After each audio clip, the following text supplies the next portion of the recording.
वर्णिवेशरमणीय दर्शनम मंदहासरुचिराननाम्बुजं पूजितं सुरनरोत्तमैर्मुदा धर्मनन्दनमहं विचिन्तये। असतो मा षड्गमय तमसो मा ज्योतिर्गमय मृत्युर्मा अमृतं गमयः। ओम शांति शांति शांति। આજની જ્ઞાન સભાની અંદર પધારનારા બધા જ ભગવદ્ ભક્તોને વેદાંતાચાર્ય, પુરાણ ઇતિહાસાચાર્ય, એમએ ફિલોસોફી શાસ્ત્રી રાકેશભાઈના હિતપૂર્વક જય સ્વામિનારાયણ. ભક્તો, શ્રીમદ ભાગવતના દસમ સ્કંદની કથાનો પ્રારંભ કરતા પહેલા હું તમને એક બહુ મહત્વની વાત જે છે એના પર પ્રકાશ પાડવા માંગુ છું. ભગવાન સ્વામિનારાયણે શિક્ષાપત્રીના પ્રારંભની અંદર પહેલા શ્લોકમાં જ મંગલાચરણ કરેલું છે. ભગવાન સ્વામિનારાયણ મંગલાચરણ કરતા થકા પોતે લખી રહ્યા છે, વામે યસ્ય સ્થિતા રાધા શ્રેષ્ઠ યસ્યાસ્તિ વક્ષસી વૃંદાવન વિહારમ તમ શ્રી કૃષ્ણમ હૃદિ ચિંતયે. અર્થાત હું જે તે મારા હૃદયને વિશે શ્રી કૃષ્ણ ભગવાનનું ધ્યાન કરું છું કે શ્રી કૃષ્ણ ભગવાન કેવા છે, તો જેના દાબા પડખાને વિશે રાધી ગાજી રહ્યા છે અને જેના વક્ષસ્થળ વિશે લક્ષ્મીજી રહ્યા છે અને વૃંદાવનને વિશે વિહારના કરનારા છે. આ પ્રમાણે ભગવાન સ્વામિનારાયણનું મંગલાચરણ જે છે તેને લઈને કેટલાક સંપ્રદાયના મહાનુભાવો જે છે એ ભગવાન સ્વામિનારાયણની સન્મુખ પ્રશ્નાર્થ ઊભો કરે છે કે ભગવાન સ્વામિનારાયણે અહીં જે લખેલું છે કે જેના વક્ષસ્થળ વિશે લક્ષ્મીજી રહ્યા છે અને વૃંદાવનને વિશે વિહારના કરનારા છે, તો વૃંદાવનની અંદર લક્ષ્મીજી કેવી રીતના આવી ગયા? વૃંદાવનની અંદર તો કેવલ ને કેવલ રાધાજીનું જ પ્રાધાન્ય છે, તો ત્યાં લક્ષ્મીજી કેવી રીતના? આ પ્રમાણે એ લોકો શંકા કરે છે, તો તેનો ઉત્તર આપણે જે છે એ ભાગવતના માધ્યમથી આપીએ. કારણ કે ભાગવતની અંદર ભગવાન વેદવ્યાસજી અને સુખદેવજી મહારાજ વૃંદાવનની અંદર પણ લક્ષ્મીજીનું સમર્થન કરે છે. જેમ કે શ્રીમદ ભાગવતના દસમ સ્કંદના 5મા અધ્યાયના 18મા શ્લોકની અંદર સુખદેવજી મહારાજ પરીક્ષિતને કહે છે, તટ આરભ્ય નંદસ્ય વ્રજઃ સર્વ સમૃદ્ધિમાન હરેર નિવાસાત્મ ગુણૈર રમા ક્રીડમ ભૂનૃપ. અર્થાત કે શ્રી કૃષ્ણ ના જન્મ પછી નંદજીના વ્રજમાં બધી જ સમૃદ્ધિ રહેવા લાગી. શ્રી કૃષ્ણનો નિવાસ અને પોતાના સ્વાભાવિક ગુણોને લીધે વ્રજ લક્ષ્મીજીનું ક્રીડા સ્થળ બની ગયું. અહીં સ્પષ્ટ રૂપે લખેલું છે કે વૃંદાવન જે છે, વ્રજ જે છે એ ભગવાન શ્રી કૃષ્ણના પ્રાગટ્યથી લક્ષ્મીજીની ક્રીડા સ્થળી બની ગઈ. આ પ્રમાણે શ્રીમદ ભાગવતની અંદર કહ્યું છે. તથા શ્રીમદ ભાગવતના દસમ સ્કંદના 31મા અધ્યાયના પહેલા શ્લોકની અંદર પણ ગોપીઓ જે છે એ ગોપી ગીતની અંદર ગાય છે, જયતિ તેધિકમ જન્મના વ્રજઃ શ્રયત ઇન્દિરા શશ્વદત્ત રહી. અર્થાત કે હે શ્રી કૃષ્ણ, તમારા જન્મને લીધે વ્રજનો મહિમા વૈકુંઠ આદિ લોકો કરતા પણ વધી ગયો છે અને લક્ષ્મીજી પણ આ વ્રજમાં અખંડ રહે છે.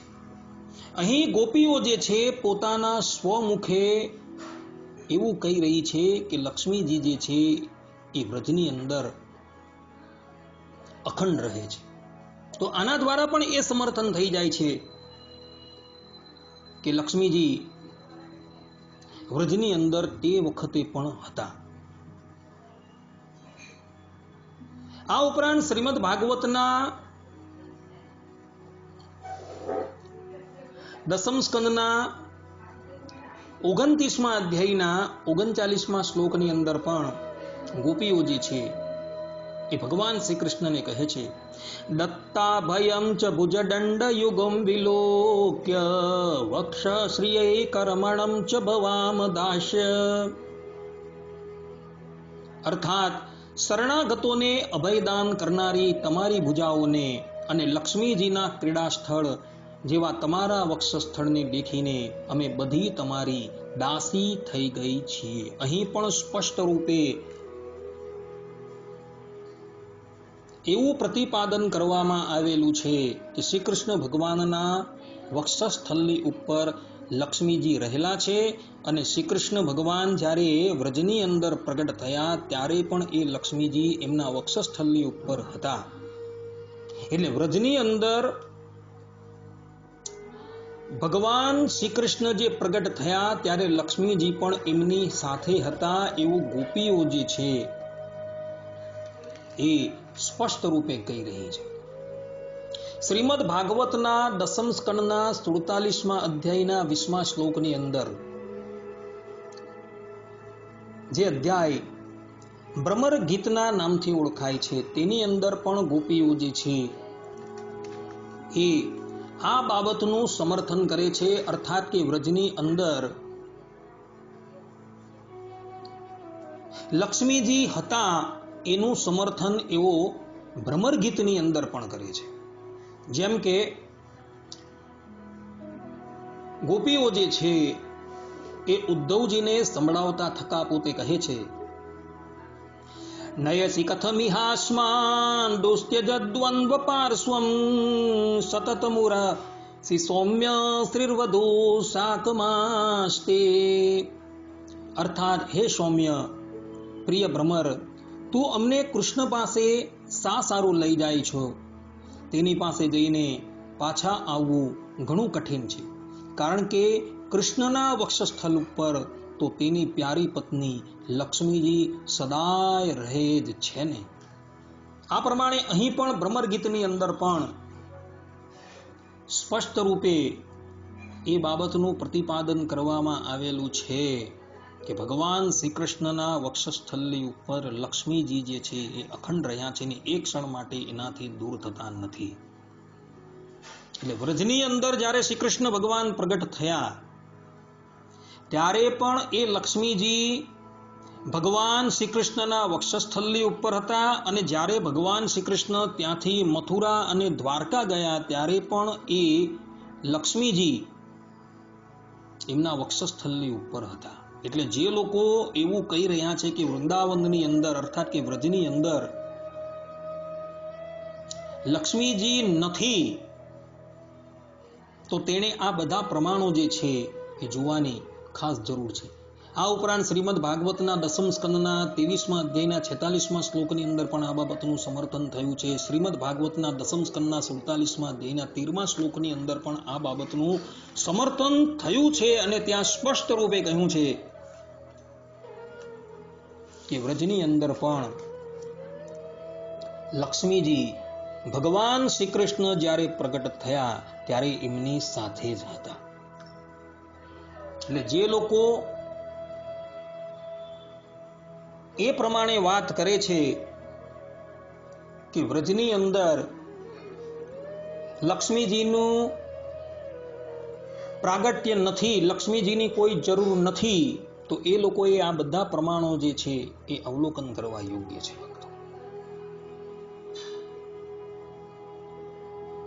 કેટલાક વ્યક્તિઓ એવા પણ છે કે એ લોકો એવું કહે છે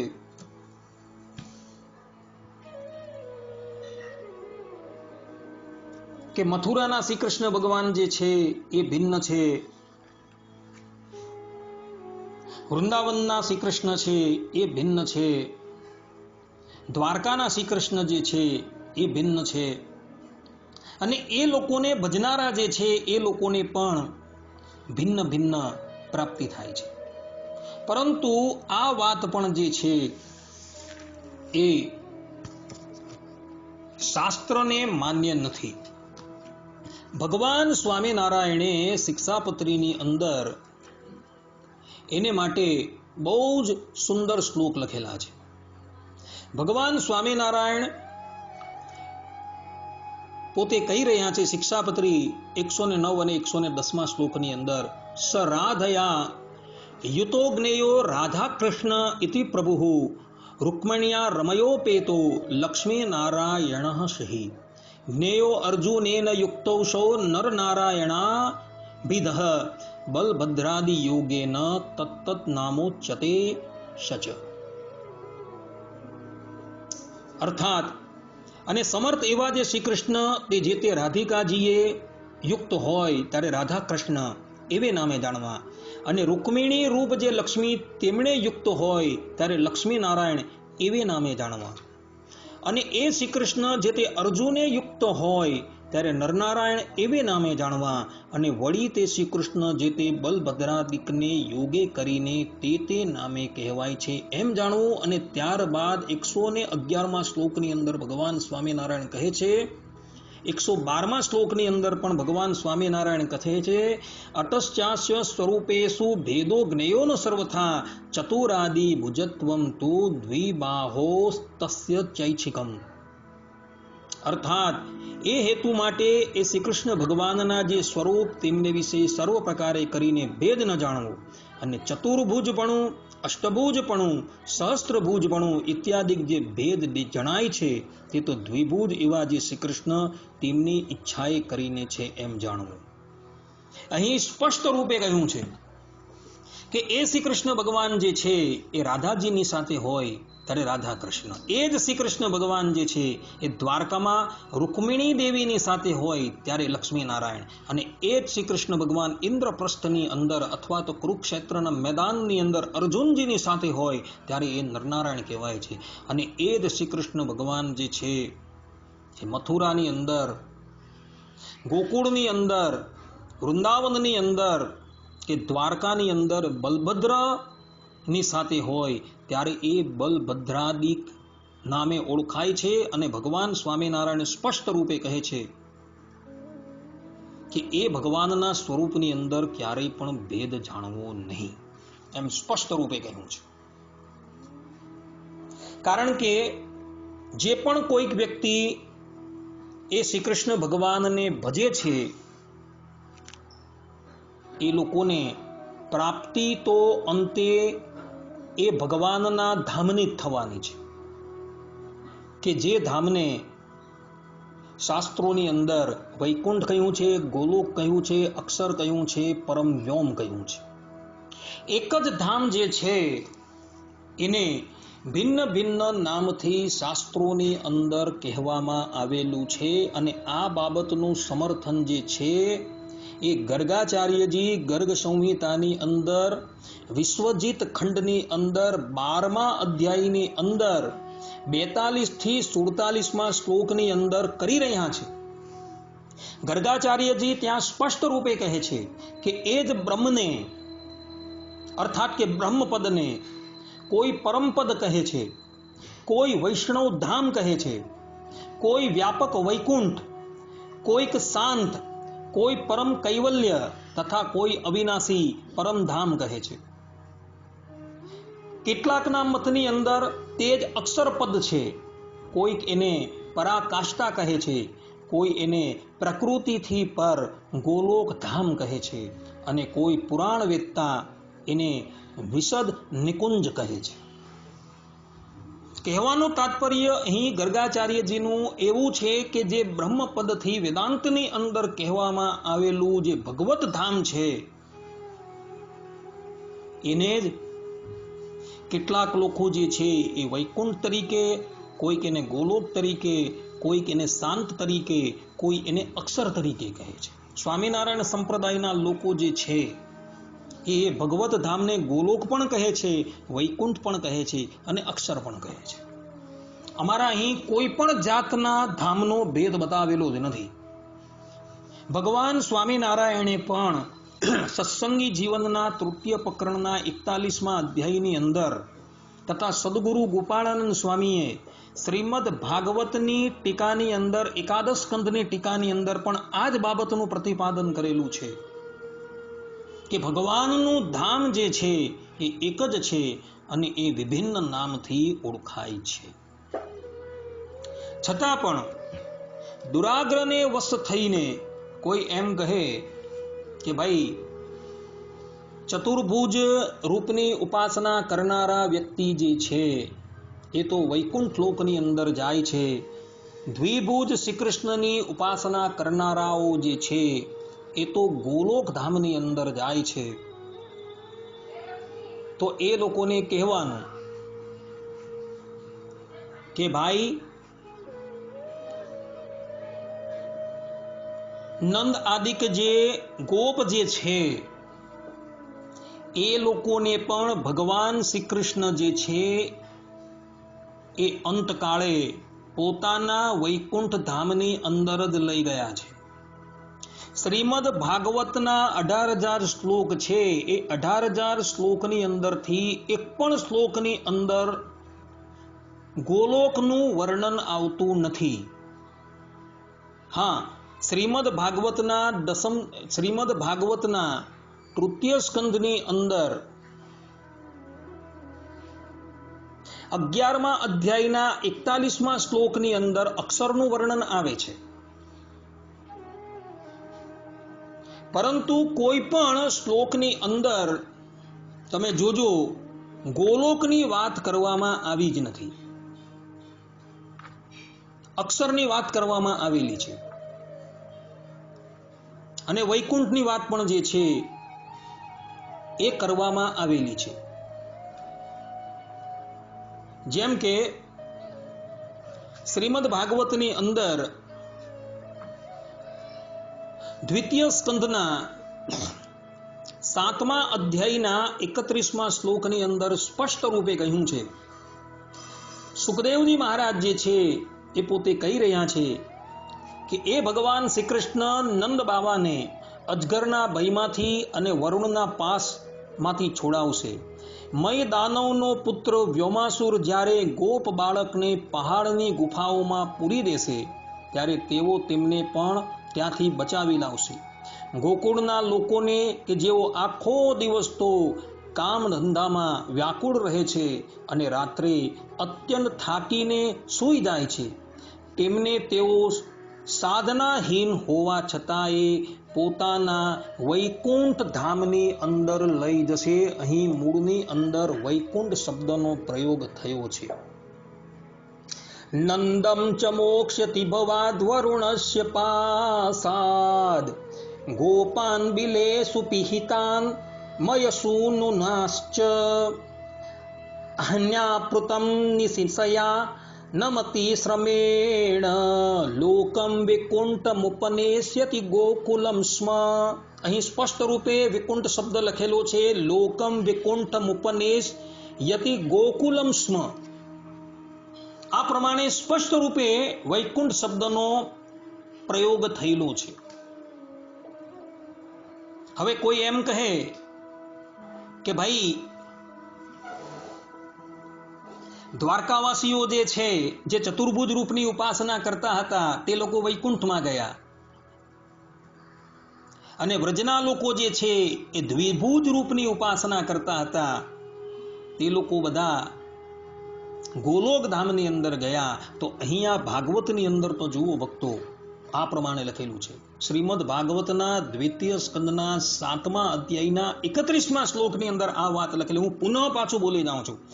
નંદમ ચ મોક્ષ્યતિ ભવાદ વરુણસ્ય પાસાદ ગોપાન બિલેષુ પિહિતાન મયસૂનુનાશ્ચ અહન્યાપૃતમ નિશિસયા નમતિ શ્રમેણ લોકમ વિકુંઠમુપનેશ્યતિ ગોકુલમ સ્મ. અહીં સ્પષ્ટ રૂપે વૈકુંઠ શબ્દનો પ્રયોગ થયો છે. કહેવાનું તાત્પર્ય એ છે કે જો કોઈક વ્યક્તિ તર્ક કરતો હોય તો એને કહેવાનું કે નંદના જે વ્રજના લોકો હતા એ બધા પણ વૈકુંઠ ધામની અંદર જ ગયા છે, કે જે વૈકુંઠ ધામને ગર્ગાચાર્યજી ગર્ગ સંહિતાની અંદર વિશ્વજીત ખંડના 12મા અધ્યાયની અંદર વૈકુંઠ તરીકે, પરમપદ તરીકે, અક્ષર તરીકે બ્રહ્મપદ તરીકે સંબોધે છે. એક જ ધામને ગર્ગાચાર્યજીએ ભિન્ન ભિન્ન નામથી સંબોધેલું છે. એટલે જે દાર્શનિકકારો, જે મતપંથીઓ એવી વિચારસરણી ધરાવે છે કે દ્વારકાવાસીઓને વૈકુંઠ લોકની પ્રાપ્તિ થઈ, કારણ કે એ લોકો ચતુર્ભુજ રૂપની ઉપાસના કરે છે, અને વ્રજના લોકોને ગોલોક ધામની પ્રાપ્તિ થઈ, તો એ લોકોને આ બધા શ્લોકો જે છે એ ધ્યાનથી વાંચવા જરૂરી છે. શ્રીમદ ભાગવતનું પ્રમાણ છે અને ગર્ગ સંહિતાનું પણ પ્રમાણ આપણી સન્મુખ ઉપસ્થિત છે. અને શ્રીમદ ભાગવત જે છે એ પ્રમાણોની અંદર સર્વોત્તમ પ્રમાણ છે. સ્વામિનારાયણ સંપ્રદાયના અનુયાયીઓ છે એ શ્રીમદ ભાગવતને સર્વોત્તમ પ્રમાણ તરીકે સ્વીકારે છે. ભગવાન સ્વામિનારાયણે પણ વચનામૃતની અંદર આ બાબતનું સમર્થન કરેલું છે. અને રઘુવીરજી મહારાજ જે ભગવાન સ્વામિનારાયણના પુત્ર હતા, તેમણે શિક્ષાપત્રીની ટીકા એટલે કે ભાષ્યની અંદર આ બાબતનું સમર્થન કરેલું છે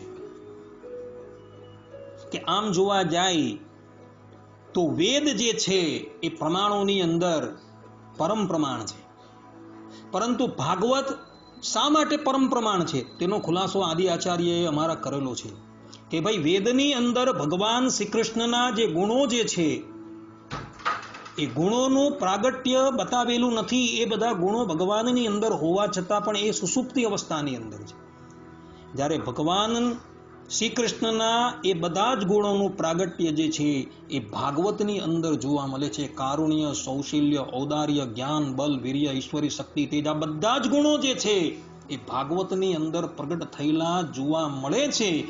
એટલે માટે સ્વામિનારાયણ સંપ્રદાયના અનુયાયીઓ જે છે એ ભાગવતને પરમ પ્રમાણ તરીકે ગ્રહણ કરે છે.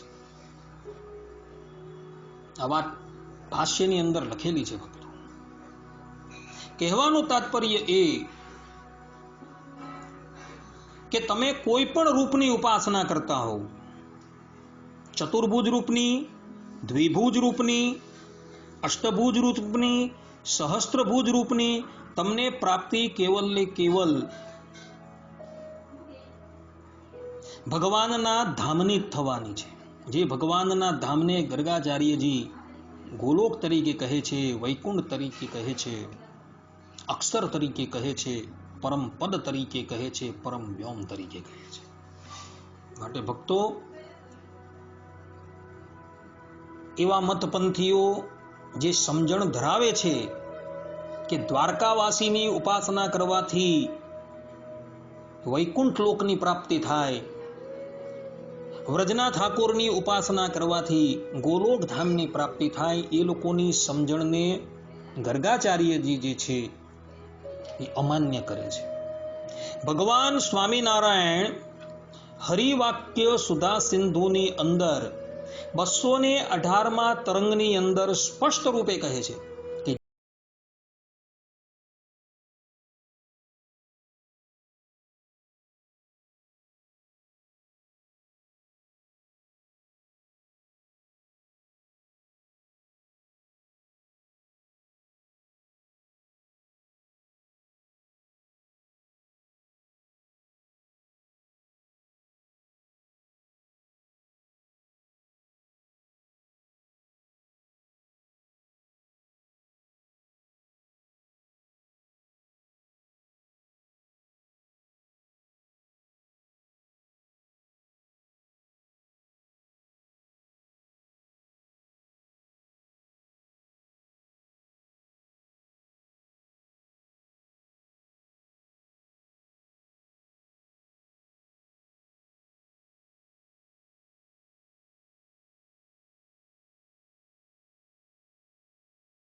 અને જે લોકોએ એની ઉપાસના કરી, ચાહે ચતુર્ભુજ રૂપની લક્ષ્મીનારાયણ દેવની ઉપાસના કરી, કે રાધા કૃષ્ણની ઉપાસના કરી, કે બલભદ્ર વીરની ઉપાસના કરી, કે નરનારાયણ દેવની ઉપાસના કરી, તો એ લોકો અંતે એ જ પરમ પદની અંદર જાય છે કે જે પરમ પદને વૈકુંઠ, ગોલોક અને અક્ષર કહેવામાં આવે છે.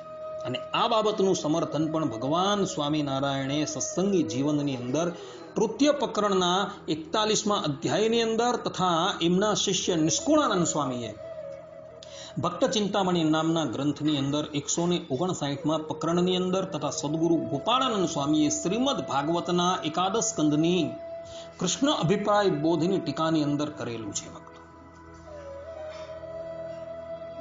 માટે ભગવાન સ્વામિનારાયણે જે કહ્યું છે એની અંદર કોઈ પણ જાતનો સંશય કરવાનો અવકાશ રહેતો જ નથી.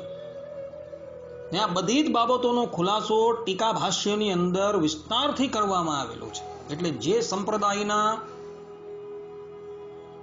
વિદ્વાનોએ આ બાબતની અંદર કોઈ સંશય હોય તો સંપ્રદાયના માન્ય પ્રબંધો જે છે ટીકા ભાષ્ય શિક્ષાપત્રીના એ જોઈ લેવા. એની અંદર આ બધી જ બાબતનો શાસ્ત્રો પ્રમાણે ખુલાસો કરવામાં આવેલો છે, પરંતુ કોઈ અપમાન્યતાથી એનો ખુલાસો કરવામાં આવેલો નથી. શાસ્ત્ર પ્રમાણે એનો ખુલાસો થયો છે. માટે ભક્તો, કોઈ પણ સ્વરૂપની તમે ઉપાસના કરો, અંતે તમને પ્રાપ્તિ જે છે એ કેવલ ને કેવલ પરબ્રહ્મ પરમાત્માની જ થવાની છે. કે જે પરબ્રહ્મ પરમાત્માને કોઈ કૃષ્ણ કહે છે, કોઈ એને રામ કહે છે, કોઈ એને નરનારાયણ દેવ કહે છે, કોઈ લક્ષ્મીનારાયણ કહે છે, ને અમે એને સ્વામિનારાયણ કહીએ છીએ. માટે ભક્તો, ક્યારેય પણ ભગવાનના સ્વરૂપની અંદર ભેદ જાણતા જ નહીં. ભગવાન સ્વામિનારાયણ આ બાબતની અંદર શિક્ષાપત્રીમાં બધું જ કહી ચૂકેલા છે.